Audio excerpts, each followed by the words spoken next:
దెబ్బతిని ఎంత దుర్మార్గం చేశాడో తెలుసా? తన సహోదరుని ప్రాణం తీయటానికి వెనకాడలేదు. చివరికి ఏమయ్యాడు?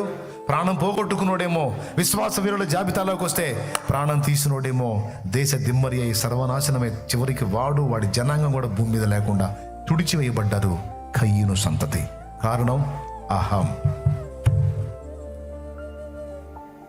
అహమును విరి చేసుకోవాలి. నా అహాన్ని విరగొట్టయ్యా అని దేవుని ముందు కూర్చొని అహాన్ని విరిచి దీన మనస్సు కలిగి,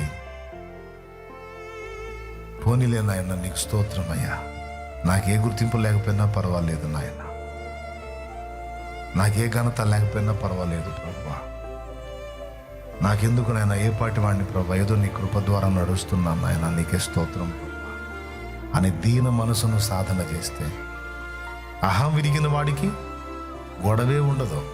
నేను చెబుతున్నా, అహం విరిగిన వాడికి రోగం ఉండదు. రోగం వచ్చినా స్వస్థత వచ్చింది. అహం విరిగిన వాడికి విజయం ఉంటుంది. అహం విరిగిన వాడికి ఘనత లభిస్తుంది. అహం విరిగిన వాడికి విశ్రాంతి లభిస్తుంది. అబ్రహాము ఎంతటివాడు? వాళ్ళ ఎదుట సాగిలపడ్డాడు. మోషే ఎంతటివాడు? ఇశ్రాయేలు సర్వ సమాజం ఎదుట మోషే అహరోనులు సాగిలపడిరి అని ఉంది. ఈరోజు మనం అహాన్ని విరగొట్టుకునే విషయంలో జాగ్రత్త పడదాం.